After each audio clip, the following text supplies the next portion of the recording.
a delicious battle that is brewing as far as the post for the Congress president is concerned. It seems there will be a vote for the Congress president after 21 years. It won't go unelected, as it were. Ashok Gehlot, one of the main contenders, he's already met Sonia Gandhi today at her residence at 10 Janpath. There is, of course, the Rajasthan Chief Minister who is in contention. The other person who is in contention and who is fighting the elections is Shashi Tharoor. But there is buzz around two more people. It seems that Manish Tiwari too could be stepping into the race, and Digvijay Singh isn't ruling himself out as either. Let me go to Saima, who's joining us on the story. Saima, it began with just two people. Ashok Gehlot, who's now almost confirmed that he's fighting the elections, and Shashi Tharoor, who's said that, he's already spoken to Sonia Gandhi, but it seems that Digvijay Singh isn't ruling himself out, and Manish Tiwari is also mulling whether he should throw his hat in the ring, as it were.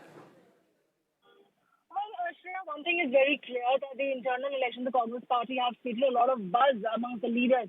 All of them want to test their mettle. They all want to try their luck.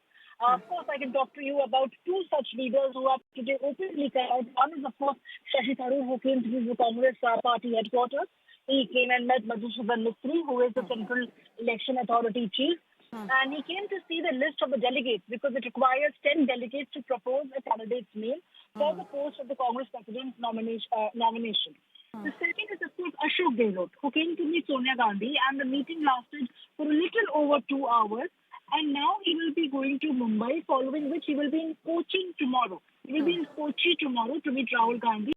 Interesting because it was only today that the Sachin pilot met Rahul Gandhi and they marched together for Bharat Jodo Yatra. And when Ashok Gehlot comes to meet Rahul Gandhi tomorrow, Sachin pilot is going to be present over there as well. So what is going to come out of that meeting is going to be very interesting, is because it looks like a match that is set to be played out between Ashok Gehlot and Shashi Tharoor at the very outset. And it's still open to any other leader who want to come forward and file the nomination. Whether it's Digvijay Singh or Manish Tiwari, they feel that by the time the nomination process ends on 30th September, it's going to be amply clear which leaders decided to take a chance and throw their hat in, and which leaders decided to steer clear of this entire procedure. As far as these two leaders are concerned, all right, Saima, we'll leave it there for the moment. Thank you very much. A quick word in now from our guests who are joining us. Sandeep Ghosh is an author, tracks the Congress party closely. Anshul Avijit, the spokesperson of the Congress party. Gentlemen, first of all, thank you very much for your patience. We went a little over on our debate on urban infrastructure being a complete mess, and you can imagine why. So apologies to the two of you. Sandeep Ghosh, it seems like this is, most skeptics had said, especially the ones in the BJP, that this Congress president race is looking like a complete farce. But as it moves forward and as we come to nomination day, it seems that there is going to be a real contest. You have two people who have almost confirmed that they are fighting the elections, which is the Congress president elections, which is Shashi Tharoor and Mr. Ashok Gehlot. And it seems Mr. Digvijay Singh is not ruling himself out, and Manish Tiwari could be mulling, throwing his hat in the ring. So it's looking like it's not a farce, and it's going to be an interesting contest. Shreya was discussing yesterday, I wouldn't call it a farce or use any such labels on it, but it's a very confused, jumbled exercise. I don't know what is the message getting conveyed. And on top of that, right now, it is coinciding with Rahul Gandhi's Bharat Jodo Yatra, which was meant for a PR exercise for getting, Congress is not sparing any efforts in trying to get the media mileage. So the entire Congress messaging is right now also very confused. Ultimately, what kind of precedent or what kind of structure they want to have is the Gandhi's call, and they will go ahead and do it. I don't think, irrespective of whosoever becomes the president, anything is going to change in the Congress as far as the power structure goes. But in terms of this optics and the surround sound which is being generated, I'm not too sure how it is registering with the people.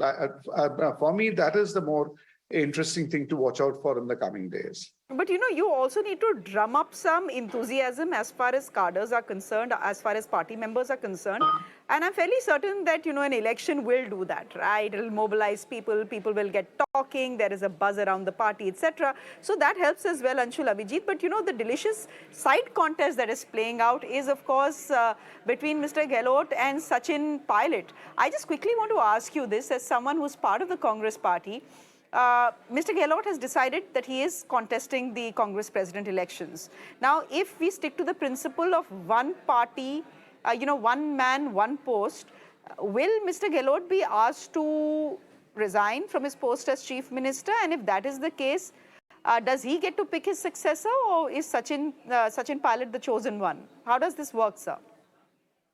Shreya, thank you so much. I'm absolutely delighted that everyone is taking so much interest in this election, the internal party election. Even Sandeep, although he said it was a jumbled election, well, at least there's a lot of interest all around. And I'm not surprised, nor should you be. In fact, you're asking very detailed, nitty-gritty questions for which, I'm not going to answer those kind of questions. That will come at another time. But the fact is that, it shows the kind of relevance that the Congress party has. Its relevance, it's been relevant for 135 years. That's not gone anywhere. The relevance of the Bharat Joro and the fact that we've been critiquing the government. You just showed a half-an-hour program, no need for apologies, on the potholes of Chennai and Bangalore. That's the metaphor for today's country. I saw that hapless fellow fall into that gorge in the middle of the road. I mean, that's the plight of every single Indian.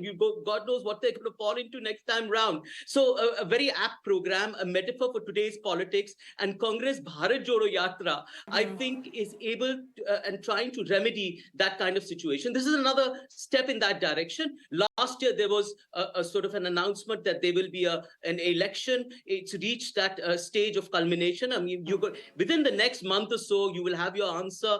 So, I request everyone to hold their horses, yet show as much delight and interest in what's going on in the Congress party. It's an absolutely transparent party. People have been invited, members of the Congress party have been invited to partake in this election. And it's a highly invitational process. So they can go, they can partake in the process. We know in the next 10 days who's going to contest or not to contest. I'm not going to mention individual names, why they're doing it, what their motivations will be. You'll have to ask someone else for that. Perhaps the individuals themselves. But at the moment, what I can tell you is this is a robust, significant process in the party. And I'm glad everyone is paying attention to it. All right. So we'll leave it there because we'll talk about this at 8:30 p.m. as well. But for the moment, I'm completely out of time on this show. 1 second. Only thing is Sandeep, go ahead. 20 seconds. Yeah, I must comment on Abhijit, this very interesting term you use. It's an invitational process. Yesterday we heard it's a permission process because Shashi Tharoor had been, or approval process because Shashi Tharoor had been given approval to contest. Today it's become invitation process. So a lot of nice semantics happening around it, and I agree with him. A lot of interest generated, good for your TRPs. Thank you. All right. Thank you very much. Good for our TRPs or good for the image building of the Congress party. That's a question we can always talk about and debate over. But we'll leave it there for the moment, completely out of time. Sandeep and Anshul, thank you very much for joining us. A wrap from me, but news and updates continue right here on Mirror Now. So do stay with us.